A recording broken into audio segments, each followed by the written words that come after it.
Doy nuevamente una más cordial bienvenida a todos y cada uno de ustedes. Qué bueno que nos podemos congregar, qué bueno que veo aquí la cara de mis hermanos y es un placer, un privilegio el poder estar con ustedes.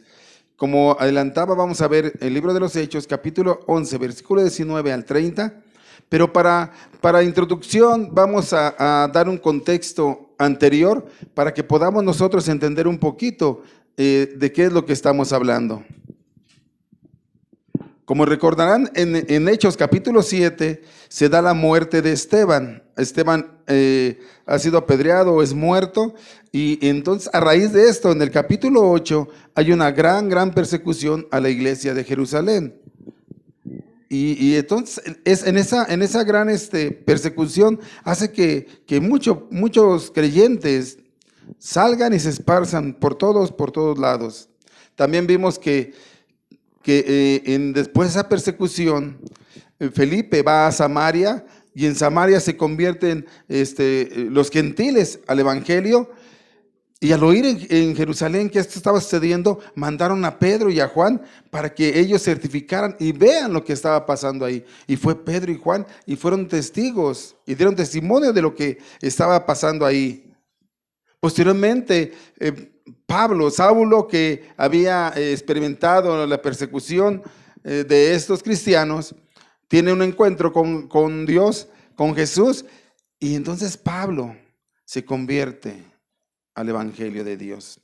Pablo se convierte al evangelio de Dios. Pero ahí en el capítulo 9 nos dice también que muchos discípulos no creían que fuera genuina esa conversión. Dice que le tenían miedo, porque probablemente era un miedo razonable, porque él perseguía a los cristianos y consentía la muerte de ellos. Entonces muchos pensaban que estaba infiltrado o que estaba ahí para ver de qué manera podía terminar con ellos. Y así se estaba dando el crecimiento de la iglesia. Habían sido esparcidos porque inicialmente el Señor Jesús les había dicho que fueran hasta los confines de la tierra y esto no había sucedido. Entonces el Señor Jesús, cumpliendo sus propósitos, tuvo que hacer algo para que, o dentro de sus planes hizo algo para que el evangelio fuera extendido. Y vimos a Pedro la semana pasada, cuando va a la casa de Cornelio, él está en la casa de Cornelio, y cómo lleva al evangelio a esos gentiles, a la casa de Cornelio, y él va a dar su informe. Y muchos judíos que tenían unos prejuicios, eran prejuiciosos, decían, no, ¿cómo es posible que tú vas a entrar a comer y estar con esos gentiles? Les comentaba que ellos despreciaban completamente a los gentiles, pero Pedro y 6 hermanos más fueron a la casa de Cornelio. Ellos se convirtieron y dieron testimonio de lo que había pasado. Dieron testimonio de lo que había pasado. Entonces eso es lo que estaba sucediendo. Y vamos a continuar qué pasó después. Pero antes de continuar, vamos a orar. Vamos a poner esto en manos de Dios, mis hermanos. Bendito Padre, gracias te damos en esta tarde. Te doy gracias por la vida de todos y cada uno de mis hermanos que están presentes, que han hecho el esfuerzo, que tú les has dado ese amor por estar aquí. Te pido y ruego que tú les bendigas de grande manera y dispongas su corazón a tu palabra, Señor. Yo solamente, como siempre te he dicho, con el perdón de mis faltas, solamente un instrumento tuyo para poder compartir la palabra. Toma este tiempo en tus manos, Señor. Guíanos, Espíritu Santo, a tu verdad. Llévanos, Señor, a un entendimiento, a una madurez a través de tu palabra y que podamos salir contentos, sabiendo que el Espíritu Santo está obrando en nuestros corazones y en esa verdad que es tu evangelio. Nos abandonamos en tus manos y te pedimos y rogamos que seas con nosotros, como siempre y hasta ahora. En el nombre de Jesús, amén.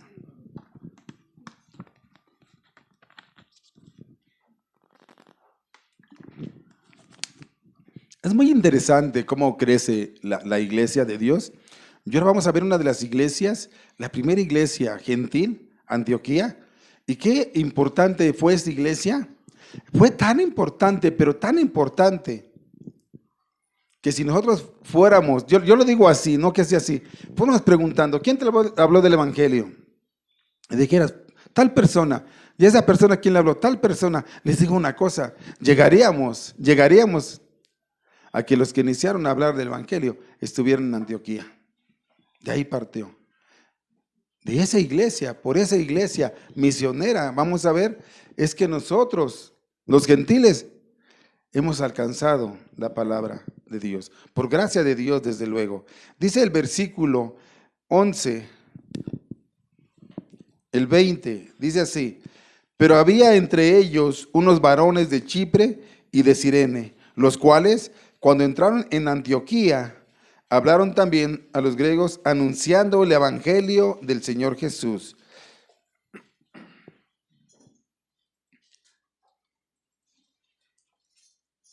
Dice que había griegos, ¿sí?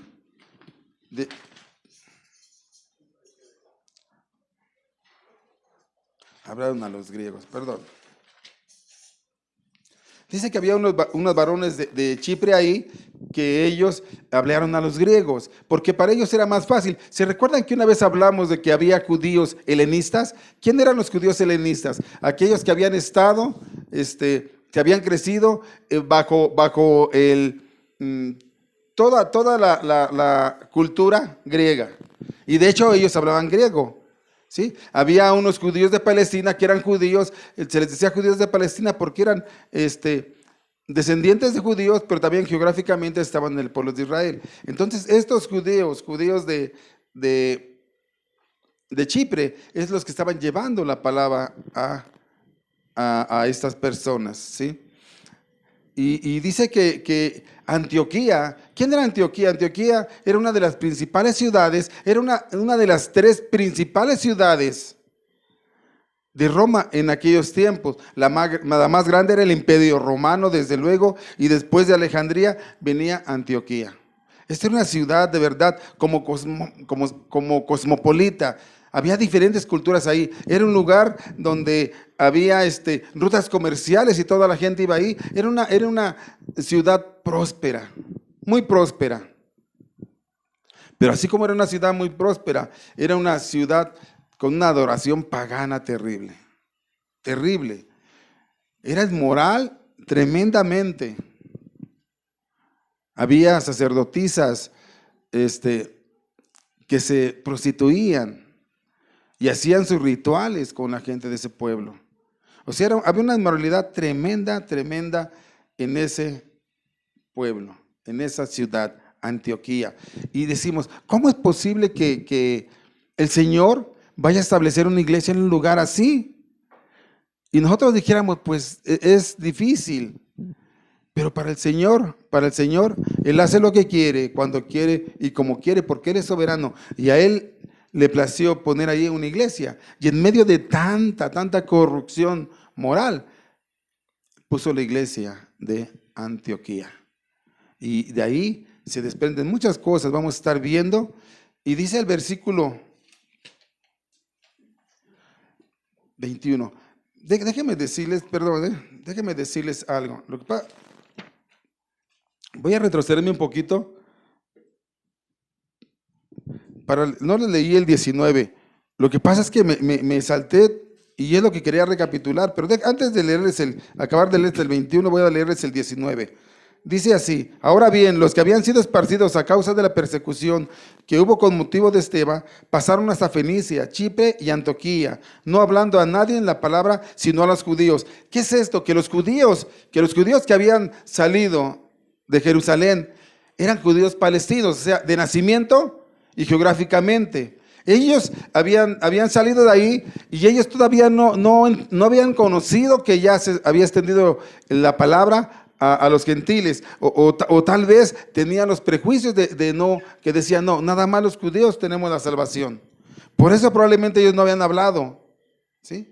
Pero yo decía que había algunos también varones de Chipre y de Cirene, los cuales hablaron a la cultura griega, porque ellos de ahí también habían salido. Ellos eran judíos que se fueron y entonces ellos se constituyeron en esa cultura griega y ellos hablaron griego, y por eso es que ellos estaban llevando la palabra a estos varones griegos, a estos gentiles que no conocían, en medio de una ciudad inmoral, en medio de una ciudad pecaminosa, en medio de una ciudad cosmopolita. Es como si ahorita quisieras irte a Los Ángeles, California, ahí ¿cómo se llama? A Las Vegas, a llevarles la palabra ahí a los casinos. Imagínate nada más. De ese tamaño era. Y dijéramos, ¿crees que podremos? Te digo una cosa, claro que sí, sí podemos. Pero a veces nuestra mente es tan limitada o a veces nuestra mente es tan egoísta. Yo me acuerdo de Jonás cuando le dijeron, ve a Nínive y predícales. No, Señor, ellos no. No, una ciudad que no merece nada. Y a veces nosotros somos así un poquito jonacitos, que pensamos que la salvación nada más es para nosotros y no para los demás. Es que ¿cómo crees? ¿Cómo crees que esa persona inmoral, cómo crees que esa persona capaz de hacer tales cosas va a obtener la salvación? No, la salvación no es para él. Y te digo una cosa, la salvación es para todos, dependiendo de la voluntad y soberanía de Dios. ¿Sí? Entonces dice que ellos estaban ahí y el 21 ahora sí dice, recapitulé porque les digo que me salté uno, y dice, y la mano del Señor estaba con ellos y un gran número creyó y se convirtió al Señor. ¿Quién estaba con ellos? La mano del Señor, la mano del Señor. En el Antiguo Testamento es una frase común, en el Nuevo Testamento no, nada más se dice como 2 o 3 veces que la mano del Señor estaba ahí. En el Antiguo Testamento, cuando se habla de la mano del Señor, se habla de dos maneras, expresaba el juicio de Dios, una, y la otra expresaba las bendiciones de Dios. Y en este caso está hablando de las bendiciones de Dios. ¿Por qué? Porque un gran número de creyentes creyó y se convirtió. Y una vez más podemos ver que en cualquier lugar hay respuesta al fabuloso evangelio de nuestro Señor Jesucristo. Nosotros tenemos que salir a esos lugares. Nosotros tenemos que ir a todo lugar. ¿Cuántos de nosotros podemos decir que la mano del Señor está con nosotros? ¿Cuántos de nosotros? Dios bendice de una manera y respalda cuando nosotros hacemos las cosas que nos manda o cuando le ponemos todas las cosas en manos de Dios. Escúchame bien, no solamente cuando lo pensamos, muchos de nosotros podemos decir o decimos o pensamos, yo quisiera que esa persona conozca del evangelio. Lo pensamos. Pero ¿por qué mejor no lo ponemos en manos de Dios y vamos y les predicamos del evangelio? Que usted es instrumento, si es que Dios sí lo desea, para que Él conozca del evangelio. Dios va a respaldar la obra que tú estás haciendo si es su voluntad, pero Dios no va a respaldar tus pensamientos. Y muchos de nosotros nos quedamos solamente en pensamientos. Yo quisiera que fuera, yo quisiera que lo alcanzara, pero ¿qué estamos haciendo para que Él o escuche o para que Él sea alcanzado? Si nosotros vamos y es la voluntad de Dios, Dios te va a respaldar, Dios va a tocar su corazón, lo va a llevar al arrepentimiento y Dios va a convertir y tú vas a ser el instrumento para que lleves la palabra de Dios. Ay, no es posible que nosotros veamos al pastor compartiéndole a una mujer de la vida galante. A lo mejor se me hace que el pastor quiere otra cosa. No, hermano, tenemos que ir a esa gente,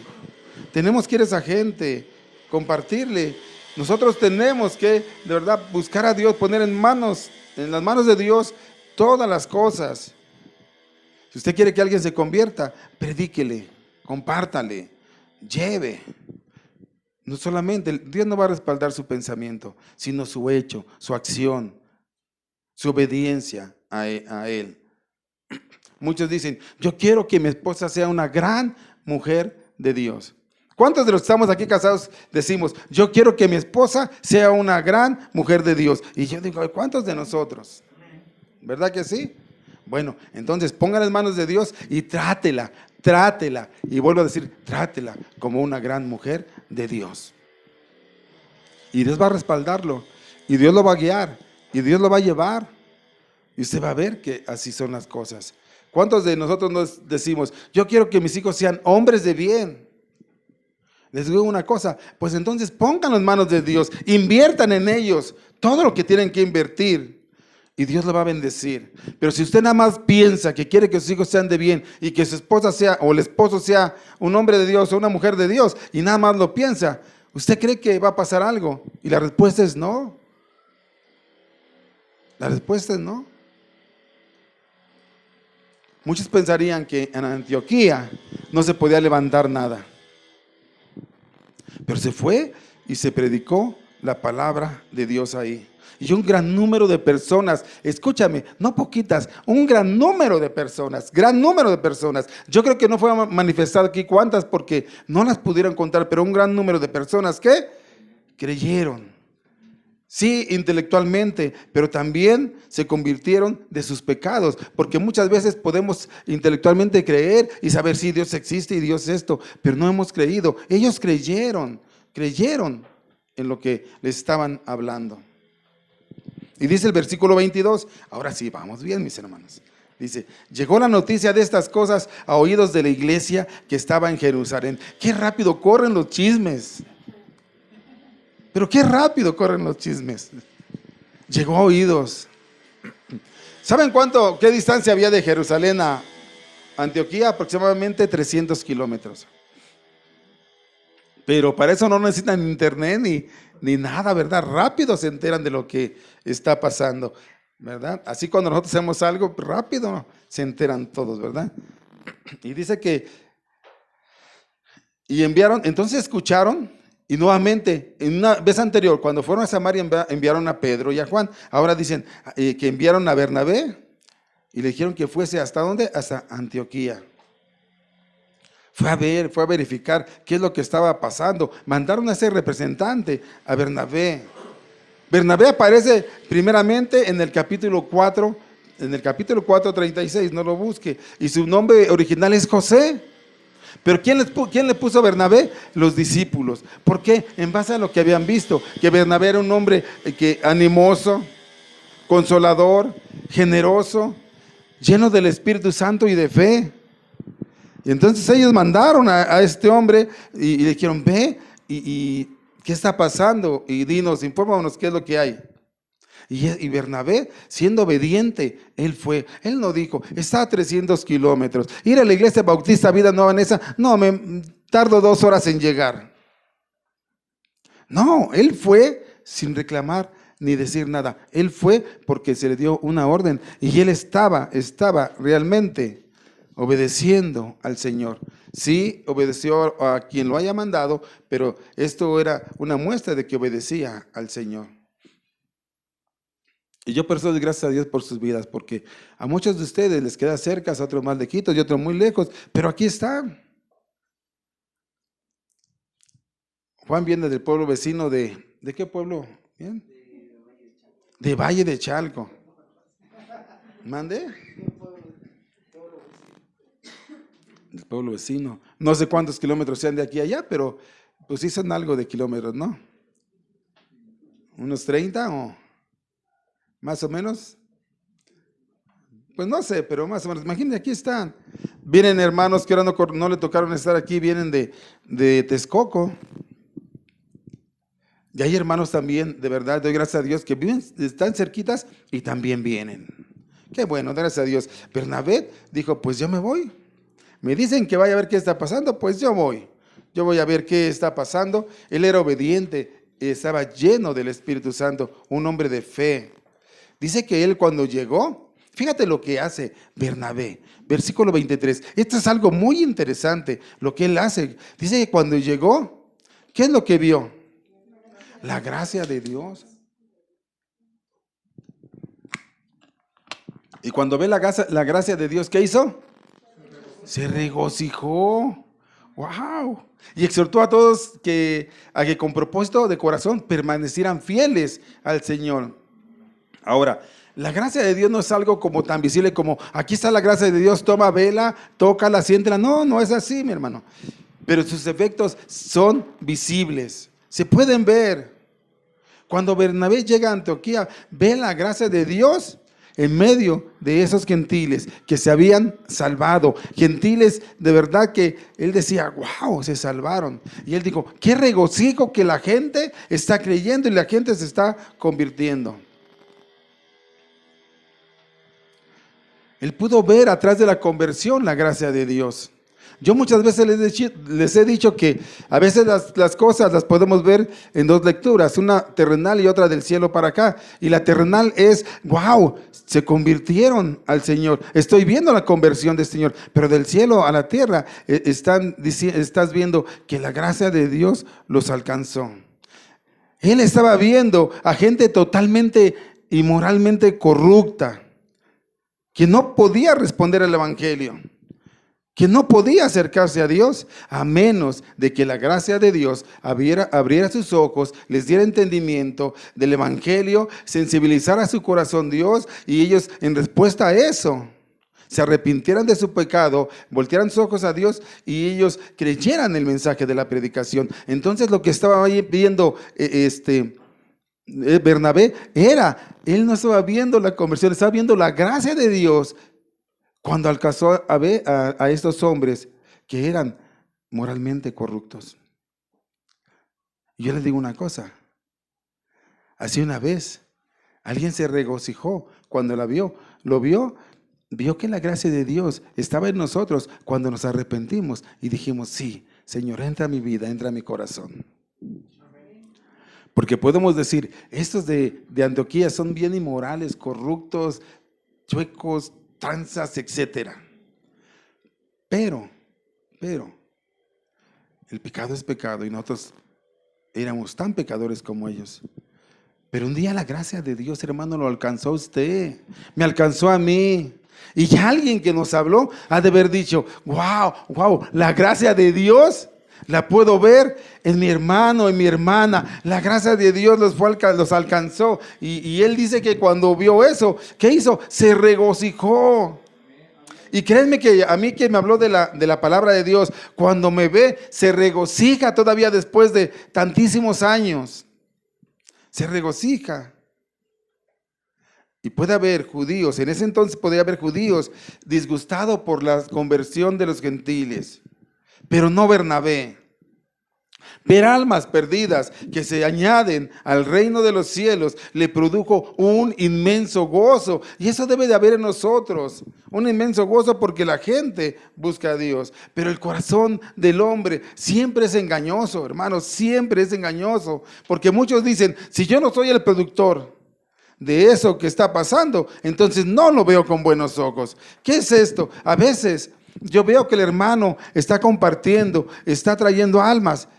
Pero como yo no lo hago, yo, pastor, a lo mejor yo me enojo y yo no quiero, no reconozco o pongo cara. No, hermano, Bernabé no le importó quién les habló. Él fue y vio que la gente se estaba convirtiendo. Y eso es lo que debemos hacer. Y no solamente que se estaba convirtiendo, sino que también los exhortó a todos a que con un propósito en su corazón permanecieran fieles al Señor. O sea, no solamente vio eso, sino él fue y los exhortaba. Pero ¿cómo los exhortaba? Con amor, con ánimo, con consolación. No te preocupes, el Señor va a suplir tu necesidad. Busquemos a Dios. Y estaba ahí con ellos constantemente. Eso era lo que hacía Bernabé. Bernabé era un animador, era un consolador, era generoso. Él podía ver lo que muchos no ven, porque era un hombre lleno del Espíritu Santo. Él podía ver, por ejemplo, en Pablo, que era un hombre que Dios lo había transformado. Los discípulos decían, tenemos miedo. Y de hecho, a Pablo lo sacan de Jerusalén y le dicen, ¿sabes qué? Vete porque hay problemas aquí. No, tú nos traes más problemas de los que tenemos. Y si se acuerdan, lo vimos por ahí en pasajes anteriores, que enseñamos que Pablo se regresa a su ciudad natal, que es Tarso. Y allá se quedó Pablo. No sé qué haya hecho, pero ya estaba, porque muchos tenían miedo y no creían. Pero Bernabé fue el que lo trajo. Antes de eso fue el que lo trajo a Jerusalén y dijo, no, él es un hombre de Dios, él es un hombre, y contó de qué manera él se había convertido. Pero aún así fue sacado de Jerusalén y se fue a su ciudad natal, a Tarso. Y allá estaba Pablo, allá estaba. Pero ¿por qué Bernabé era así? ¿Por qué Bernabé era generoso, animador, consolador? ¿Por qué? Y el 24 nos va a dar la respuesta. Vamos a leer lo que dice el 24. Vamos con la primera frasecita. Porque era, ¿qué? Un varón bueno. ¿Y lleno de qué? Del Espíritu Santo y de fe. Bernabé era un varón bueno. No, espérate, pastor. No es que tú no has leído la Biblia completa, vete más adelante y en Romanos 3 nos va a decir que no hay ninguno bueno. Entonces están contradiciendo o qué está pasando. ¿Se han visto Romanos 3? No hay nadie bueno, no hay quien busque a Dios. Entonces, ¿cómo dices tú aquí que era un hombre bueno? Y déjame decirte, si lo vemos desde este punto de vista, donde la moralidad del hombre debe de ser perfecta, por el cual el hombre es salvo, por esa moral perfecta, entonces así, sí, no hay un varón bueno. No lo hay. Pero déjame decirte que en Romanos 3, cuando habla de la palabra bueno, viene de una palabra griega que se pronuncia restotes, así, restotes, que significa excelencia moral. Y cuando está hablando aquí, ¿sí? Viene de la palabra en griego que se pronuncia más o menos así, agazoso, y que quiere decir favor, favorecer, hacer cosas buenas. El Señor en su palabra muchas veces puso ciertas características a varones. Yo me acuerdo a Noé que dijo que era un varón, ¿qué? Justo. Y también dice la palabra, no hay justo ni aún uno. También me acuerdo que a Job le dijo, hombre perfecto y recto. A Moisés le dijo que era humilde. Y aquí dice la palabra, porque es palabra que inspiró el Espíritu Santo, dice que él era un varón bueno. ¿Pero por qué era bueno? Porque estaba lleno del Espíritu Santo. Estaba lleno del Espíritu Santo. Por eso era bueno. ¿Por qué? ¿Qué es lo que hizo que fuera bueno? Pues la respuesta es la que le estoy dando, porque estaba lleno del Espíritu Santo. En otras palabras, cualquier elemento, cualquier grado de bondad, de benevolencia en Bernabé, era atribuido a la obra de Dios, o sea, era atribuido al Espíritu Santo. O sea, él no era bueno por ser bueno, sino porque el Espíritu Santo estaba trabajando en su ser. Usted no es bueno porque es bueno, porque de verdad el corazón del hombre es perverso. Usted hace cosas buenas porque el Espíritu Santo lo guía a hacer cosas buenas. Porque si no fuera por el Espíritu Santo, nuestro corazón de verdad es perverso. Entonces por eso él era bueno, porque el Espíritu Santo le llevaba a hacer cosas buenas. Oiga, pastor, ¿el Espíritu Santo nos puede llevar a hacer cosas buenas? Y la respuesta es sí. Pero ¿cuánto tenemos nosotros del Espíritu Santo? ¿Cuánto? Porque por ahí algunas veces me han preguntado o me han dicho, pastor, ¿por qué mucha gente está más llena del Espíritu Santo que otras? Y así es como pensamos. Algunos piensan, ¿a poco cuando nosotros recibimos a Cristo nos da el Espíritu Santo a la mitad, una cuarta parte, una tercera parte? Y déjame decirte que no. Cuando nosotros recibimos a Cristo, recibimos al Espíritu en toda su plenitud, en toda su plenitud. No nos da ni una tercera parte, ni la mitad, ni nada. Tenemos la plenitud completa del Espíritu morando en nosotros. Morando en nosotros. No es que el Espíritu venga y se vaya o se quede. Escúchame bien, el Espíritu Santo que mora en nosotros está morando contigo. Y Él está viendo todo lo que tú haces o todo lo que no haces. Pero no todo cristiano disfruta de verdad la llenura del Espíritu Santo. No todo cristiano disfruta la llenura del Espíritu Santo. Entonces me pueden preguntar, entonces, ¿qué es lo que produce la llenura del Espíritu Santo? Y déjeme decirle, si usted tiene la plenitud del Espíritu Santo todo el tiempo, porque la tiene, porque usted creyó así es, entonces la llenura del Espíritu Santo es solo la manifestación externa a través de ti, del Espíritu que mora en ti. Y lo único que impide eso, que es la soberanía de Dios, es nuestro grado. Y aquí viene lo importante. Lo único que impide que se manifieste es nuestro grado de rendición o pecaminosidad que tenemos. Eso es lo que impide la manifestación del Espíritu Santo. A mayor rendición de tu vida, de tus planes, de tus propósitos, de tus anhelos, de tus metas, de tus ambiciones, de tus deseos, de tus deleites, a mayor rendición, mayor señorío de Cristo en tu vida. Eso es lo que estaba pasando en Bernabé. Él había dicho, ¿saben qué? Yo no quiero nada, yo quiero seguir a Jesús. Él tenía una propiedad, un campo, y dijo, yo lo vendo y lo pongo a los pies de mi Cristo Jesús. A los pies de los apóstoles los puso para proveer necesidades que tenían. Entonces, a mayor rendición, el señorío de Cristo en tu vida se va a ver. Se va a ver. Y entonces el señorío de Cristo es precisamente ejercido vía la llenura del Espíritu Santo. Ese era Bernabé, un hombre rendido a los propósitos de Dios. ¿Qué es esto? Algunos de nosotros tenemos más rebelión, otros ponen más resistencia a la rendición de nuestras vidas a Cristo. Todavía queremos muchas cosas que la vida, que el mundo ofrece, y estamos tomando cosas que el mundo ofrece y también queremos cosas que Dios ofrece, y eso es por lo que el Espíritu Santo no se puede manifestar de una forma como se estaba manifestando con Bernabé. Todos tenemos plenitud del Espíritu Santo, dice la palabra de Dios, que la plenitud del Espíritu Santo vive en nosotros, mora en nosotros, pero no todos queremos rendirnos al señorío de Cristo. Me cuesta tanto dejar cosas.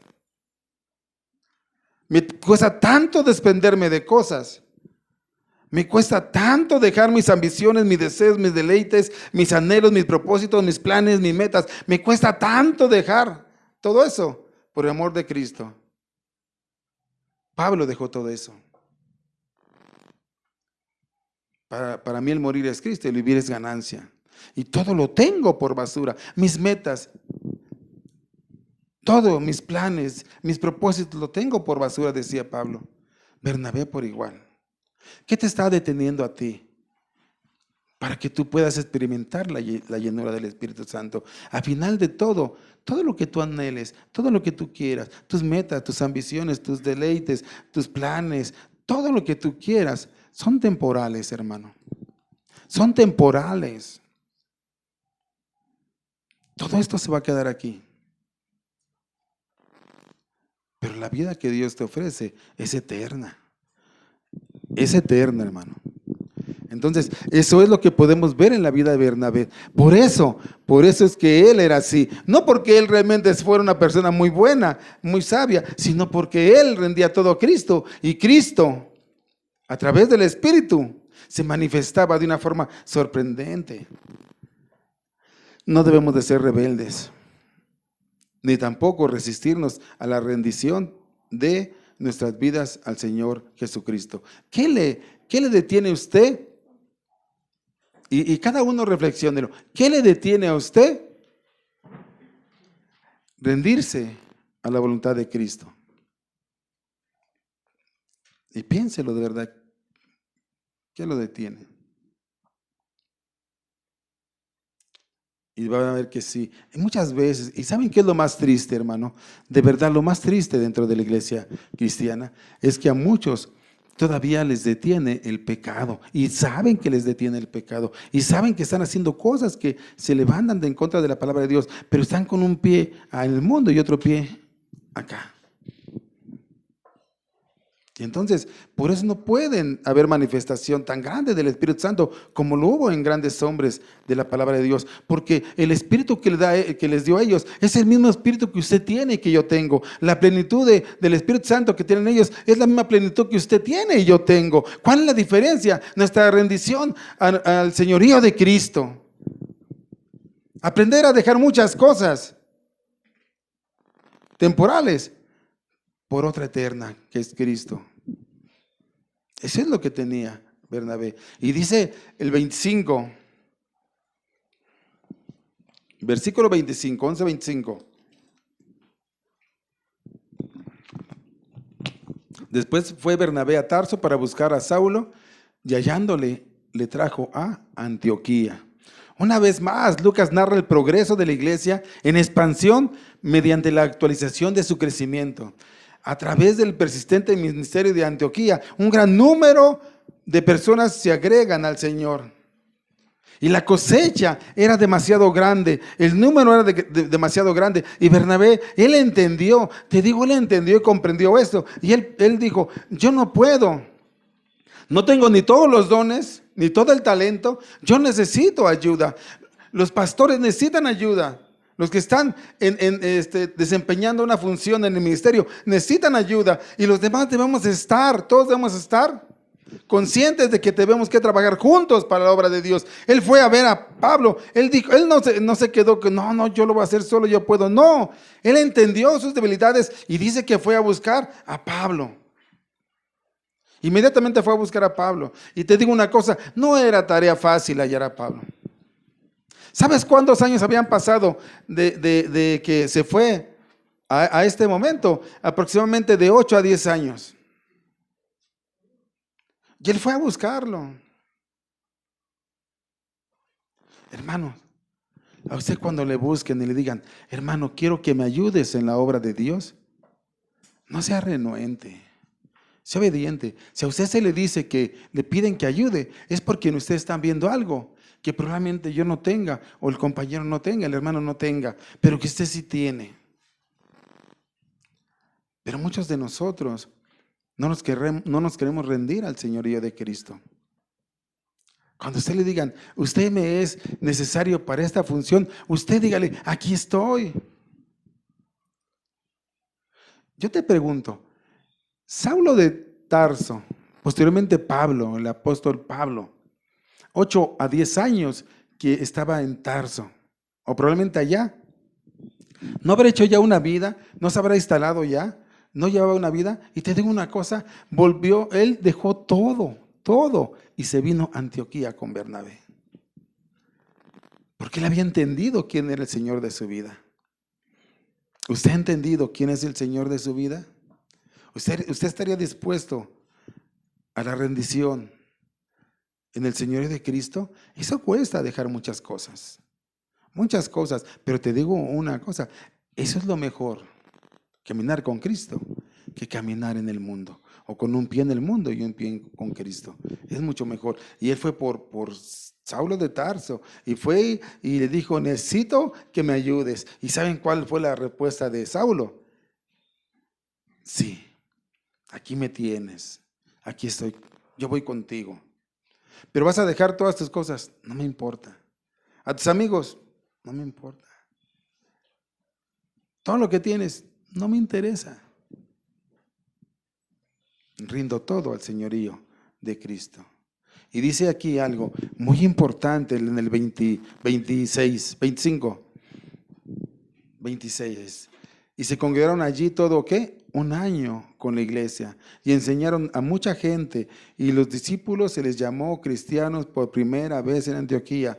¿Dónde se les llamó por primera vez cristianos? En Antioquía. En Antioquía.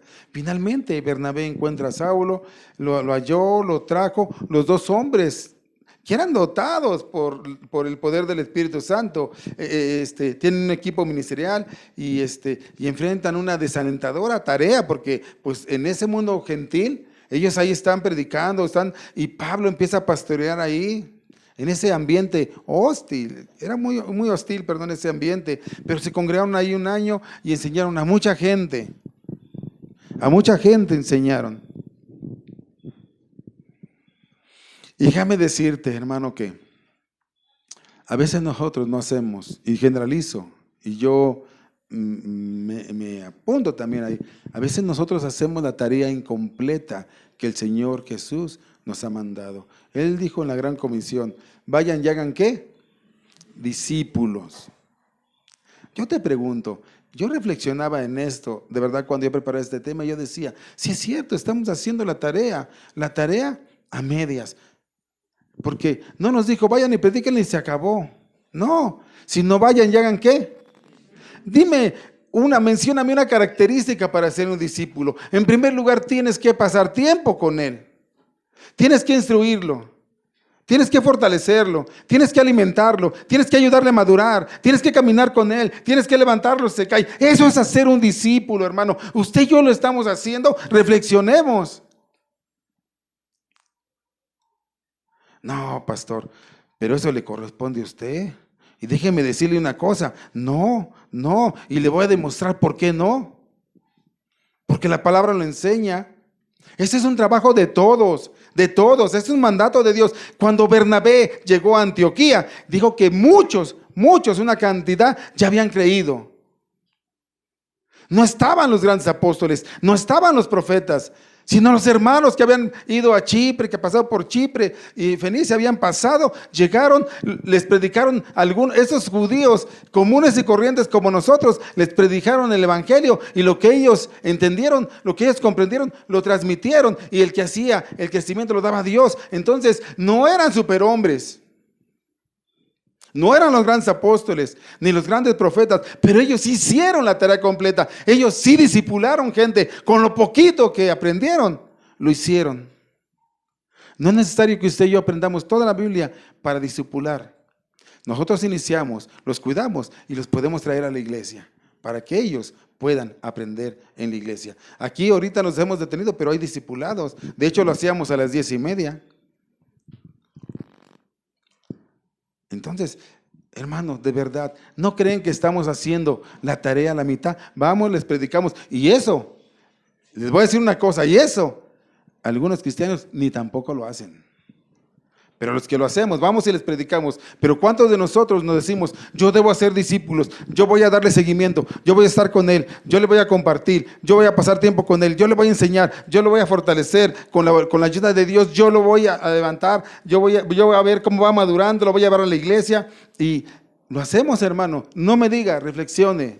Entonces, por eso digo que estamos dejando la tarea. Por eso a veces no crecemos. Ellos dijeron, dice ahí que ellos enseñaron a mucha gente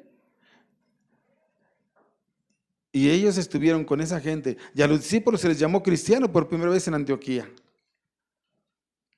Por eso les pregunto, ¿no estaremos haciendo las cosas a la mitad y por eso a veces no vemos resultado? ¿A cuántos, si yo le preguntara a cada uno de ustedes o me preguntara a mí, ¿a cuántos les hemos predicado? A lo mejor la mayoría decimos, les predico y no quieren, les predico y no quieren.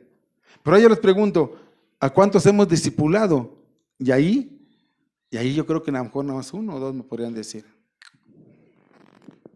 Hay una hermana aquí que antes de que sucediera esta pandemia, estamos viendo el catecismo bautista y esa hermana, de verdad, wow, todavía por video, por llamadas, le siguen compartiendo a estas personas. Y muchos hemos dejado de hacerlo.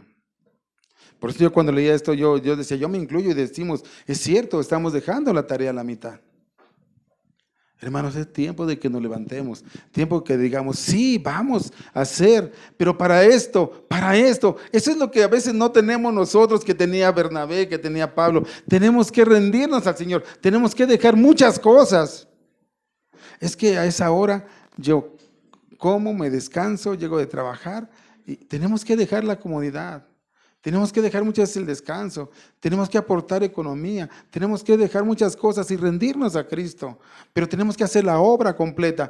Nada más pregúntese de verdad, ¿a cuántos le habla? Sí, pastor, yo le hablo. ¿A cuántos discipula? Ya vimos las características. ¿A cuántos? Porque si discipula, los discípulos siguen al maestro. ¿Dónde están los discípulos? Eso va para todos. Y yo levanto la mano primero. Eso es lo que tenían estos hombres, hermano. Por eso la iglesia crecía, porque Dios respaldaba lo que ellos hacían, era puesto en manos de Dios. Dios no puede respaldar nuestros pensamientos, como yo se les decía. Yo quiero que sea un gran hombre de Dios. Bueno, pues entonces pídale a Dios y trátelo como un gran hombre de Dios, una gran mujer de Dios. Y dice que se les llamó por primera vez cristianos. Apréndalo esto, hermano. Porque hay con algunas otras religiones que se dicen que ellos son los primeros y número uno. Y no es cierto. Pero déjame decirte que los escritores, los historiadores más bien, ellos dicen que les decían cristianos, pero de una forma despectiva. O sea, parece una forma despectiva. Ay, cristianitos que siguen a su Dios, a su Jesús. Pero te digo una cosa, ellos sí habían entendido lo que era ser un cristiano, sí habían entendido lo que era seguir y amar a Cristo. De una manera de verdad tremenda. A ellos los agarraban y les decían, di que el César es el Señor. Di que el César es el Señor. Y ellos decían, Jesús es el Señor. Te vamos a matar, di que el César es el Señor. Jesús es el Señor. ¿Y sabes qué? Lo mataban. Y moría diciendo, Jesús es el Señor. Ellos sí entendían lo que era ser cristiano. Muchos en la iglesia cristiana ahora hemos demeritado ese nombramiento. Pero tenemos que equiparnos de verdad de ese traje, por nombrar algo, que nos identifique como cristianos. Usted ve un policía y lo identifica y ¿qué dice? Es un policía, ¿no? Usted ve un bombero y ¿qué dice? Es un bombero. Y así deben ver a un hijo de Dios y deben decir, ese es un hijo de Dios, porque mira, yo veo sus vestimentas, su carácter, su manera de comportarse, su manera de expresarse. Ese sí es un hijo de Dios. Ese sí tiene bien puesta la camiseta. Pero hay algunos que se ponen ropa que ni les queda y hay unos que bien flojan. No, pongámonos la ropa que nos pueda identificar como verdaderos hijos de Dios. Que digan, sí, ese es un cristiano. ¿Y por qué dices que es un cristiano si él nunca nos ha dicho que es cristiano? Pues no es necesario que te lo digan. Puedes verlo, velo. Te identifican. ¿A cuántos de nosotros creen ustedes que nos identifiquen como cristianos? Y es algo que nos debe de preocupar. Eso es algo que nos debe de preocupar. Y ellos los identificaban como cristianos. De una forma despectiva, pero ¿sabes qué? Para ellos, bien. Entonces usted y yo tenemos que ir a la gente, tenemos que discipular a la gente. Ahí en Antioquía, en esa ciudad, ¿sí? No se necesitó grandes hombres para hacer grandes cosas. No se necesitó grandes hombres para hacer grandes cosas. Jesús es el gran hombre que hace grandes cosas. De gente común Él hace grandes cosas. Por eso les digo, nosotros probablemente estemos haciendo la tarea a la mitad. Versículo 27 y 28.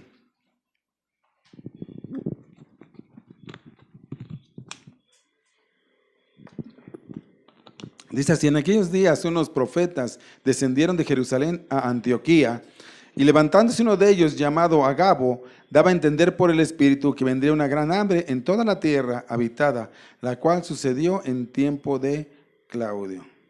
Dice que se levantó un profeta y les dijo que iba a venir una gran hambruna. Y cuando digo profeta no me refiero a esos profetas como del Antiguo Testamento, como Isaías, sino a predicadores del Nuevo Testamento. Y uno de ellos era Agabo y les había dicho algo que iba a suceder.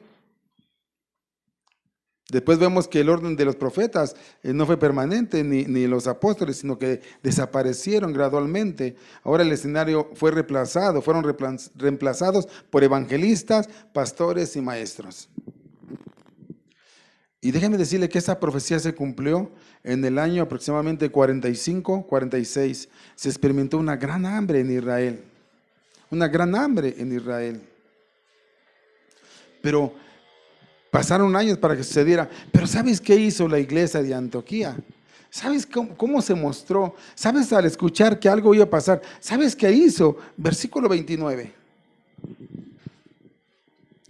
Entonces los discípulos, cada uno conforme a lo que tenía, determinaron ¿qué? Enviar socorro a los hermanos que habitaban en Judea. ¡Wow! No nos querían, nos despreciaban, pero ahora en respuesta les mandamos ayuda. Cada uno de lo que tenía. O sea, ¿qué es esto de que cada uno conforme a lo que tenía? Que toda la iglesia que estaba en Antioquía participó conforme a lo que él tenía. Todos. La respuesta de la iglesia de Antioquía a la solicitud de finanzas, de dinero para ayudar a los creyentes de Judea fue inmediata. Fue inmediata. Los discípulos determinaron enviar esa ayuda, ese socorro a los hermanos que habitaban en Judea. Mandaron esa ayuda a la iglesia madre en Jerusalén. Antioquía fue quien mandó y enviaron esa ayuda, ese socorro a esa ciudad. De verdad que qué ciudad tan amorosa, qué ciudad. Pero te digo una cosa, ¿por qué esa ciudad pudo haber sido amorosa? Yo deduzco, no sé si así sea, pero yo deduzco, ¿saben por qué? Porque Bernabé y Pablo eran desprendidos. Y enseñaron a la gente así. Dijimos que Bernabé era un hombre animoso, consolador, era un hombre desprendido, generoso. Él tenía una propiedad, un campo, y la vendió y dio todo el dinero ¿a quién? A los pies de los apóstoles para las necesidades ¿de quién? De la iglesia. Pablo tenía todo por basura, por amor ¿a quién? A Cristo y por amor a nosotros, a las personas, a los hermanos. Yo creo que ellos aprendieron de ellos. Ananías y Zafira quisieron imitar a Bernabé, pero ellos no lo hicieron ni con el propósito correcto ni la forma correcta. Ellos quisieron imitarle y sí, también vendieron su propiedad, pero tomaron, mintieron y murieron. Bernabé estaba lleno del Espíritu Santo y por eso lo hizo. Ellos estaban llenos de mentira y por eso perecieron. Hermano, usted y yo tenemos que ser generosos en las cosas de Dios. Tenemos que ser generosos. Pero no tengo. ¿Realmente no tienes? Bueno, poquito, pero lo necesito. ¿Mayor es tu necesidad económica que Dios? Esa es la diferencia de estar lleno del Espíritu Santo. La confianza que depositamos en nuestro proveedor, en nuestra providencia, en nuestro hacedor. Ellos dieron, no riquezas, sino dieron conforme a lo que tenían. Conforme a lo que tenían. Eran generosos. Y dice que lo enviaron, dice el 30, lo cual en efecto hicieron enviándolo a los ancianos por mano de Bernabé y de Saulo.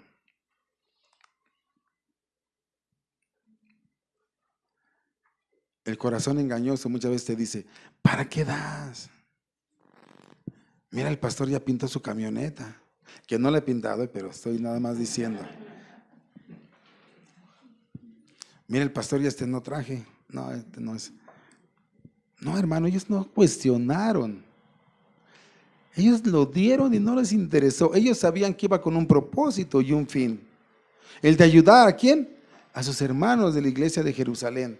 Si Bernabé y Pablo hacían otras cosas diferentes, bueno, ellos iban a entregar cuentas a Dios. Pero muchas veces decimos nosotros, no, es que, pues es que ¿para quién es? Y reclamamos y nos ponemos a ver qué pasa con las finanzas. Es malo, no, pero debe haber un orden, ¿no? Un orden. Pero más que reclamar, es que tienen su entendimiento y su corazón duro, porque ellos piensan que ellos pueden ser o actuar de forma incorrecta, cuando realmente los que estamos siendo incorrectos somos los que pensamos eso. Ellos dieron todo y dijeron, toma Pablo, Bernabé, llévenselo. Pero si agarramos para nuestro refresquito, no nos interesa, nosotros damos, ustedes hagan con ellos lo que quieran, nosotros se los mandamos. Hermano, debemos de ser generosos. La iglesia envió la contribución a Jerusalén por mano de 2 hombres, Bernabé y Saulo. El regreso de ellos a Jerusalén lo podemos observar en el capítulo 12, lo vamos a estar viendo más adelante. Pero fíjate, la etapa final del orden del Señor registrada en Hechos 1:8. Pon Hechos 1:8, ¿no? Por favor. Se había estado llegando a esa etapa final. La iglesia originalmente Y me seréis testigos, ¿en dónde? Jerusalén, en toda Judea, en Samaria. ¿Ya habían llegado ahí? Ya lo hemos hablado. Y hasta lo último ¿de qué? De la tierra. En esa etapa estamos, hasta lo último de la tierra. Se está alcanzando lo que originalmente se había ordenado en Hechos 1:8. La iglesia en Antioquía, que comenzó en este capítulo, iba a desempeñar un papel de liderazgo por varios siglos, hermano. Pero de todos sus honores se destaca el siguiente. Se trató de la iglesia que el apóstol Pablo pastoreó y desde la cual fue llamado por el Espíritu para iniciar sus viajes misioneros. La iglesia de Antioquía fue una iglesia misionera. Misionera para la expansión del evangelio.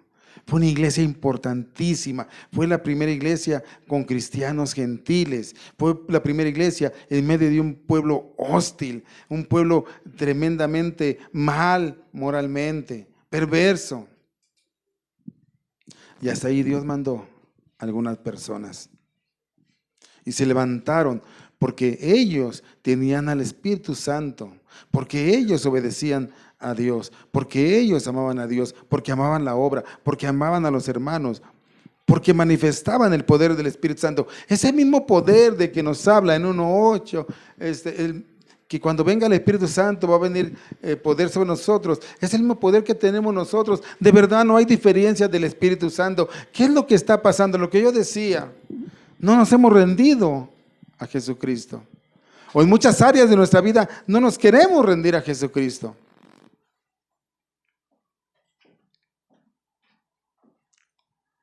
Y tenemos que hacerlo, aunque por ello a veces nos cueste un gran sacrificio en todos los sentidos. Tenemos que hacerlo.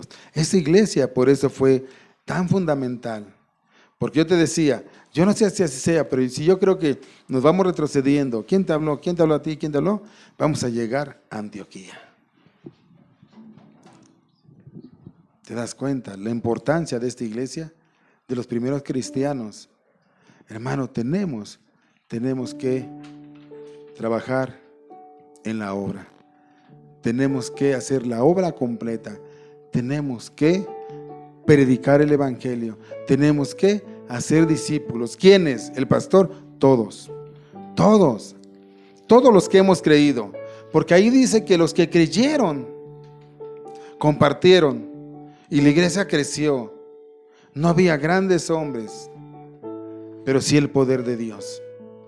Tal vez tú y yo no seamos grandes hombres ni grandes mujeres, pero tenemos el mismo poder que ellos tenían, porque tenemos al Espíritu Santo. Ponte sobre tus pies.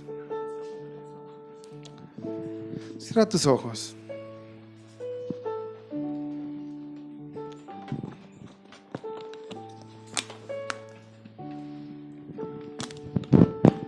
Probablemente lo que nos ha detenido es que no nos hemos rendido al señorío de Cristo. Seguimos coqueteando con las cosas del mundo. Y es que por eso que no podemos ver la plenitud que hay en nosotros a través del Espíritu Santo. No podemos ver la manifestación con poder del Espíritu Santo. Señor Jesús, yo en esta tarde te pido y te ruego que toques nuestro corazón, Señor. Que nos permitas ver más allá con estos ojos espirituales lo que estamos haciendo, lo que nos está deteniendo, lo que estamos haciendo incompleto. Señor, levanta esta tu iglesia, Señor. Es tu iglesia, no es de nadie más que tu iglesia. Queremos que crezca, pero no hemos hecho el trabajo completo. Queremos que crezca, pero no nos hemos rendido. Solamente pensamos y queremos, pero no accionamos, no ejecutamos, no nos sacrificamos, no hacemos un esfuerzo, teniendo el poder del Espíritu Santo morando en nosotros. ¿Qué estamos haciendo, Señor? ¿O qué estamos dejando de hacer, mi Dios? Señor, ruego que toques nuestros corazones, que impactes nuestra vida con tu palabra y que empecemos a caminar como esos grandes hombres que has dejado testimonio en este libro, en tu palabra, para que nosotros aprendamos de ellos. Esteban, un hombre que dio su vida por ti. Bernabé, un hombre animoso, un hombre generoso, un hombre lleno del Espíritu Santo y de fe. ¿Qué podemos decir de Pablo? Y no eran personas ni más grandes que nosotros, ni más pequeñas, pero ellos habían rendido sus vidas a ti, mi Señor. Esa es la obra del Espíritu Santo. Espíritu Santo, pido y ruego que tú hagas la obra en nosotros, que nos podamos desprender de aquello que nos estorba para llevar a cabo tu propósito, Señor, porque no te vamos a poder detener. Señor, esa es tu iglesia. Aquí están tus hijos, Señor. Los pongo en tu mano y pido y ruego que seamos ejemplo para que los demás crezcan en amor, en generosidad, en compromiso, en responsabilidad de predicar tu evangelio, de hacer discípulos. Señor, perdónanos porque no hemos hecho las cosas correctas y ayúdanos a hacerlo con la ayuda de tu Espíritu Santo, con ese amor que tú tienes para con nosotros. En tus manos ponemos y depositamos la vida de cada uno de los congregantes de esta iglesia. Haz tu propósito en nosotros. Ayúdanos. Ayúdanos, Espíritu Santo. Te lo pido y ruego en el nombre de Jesús. Amén.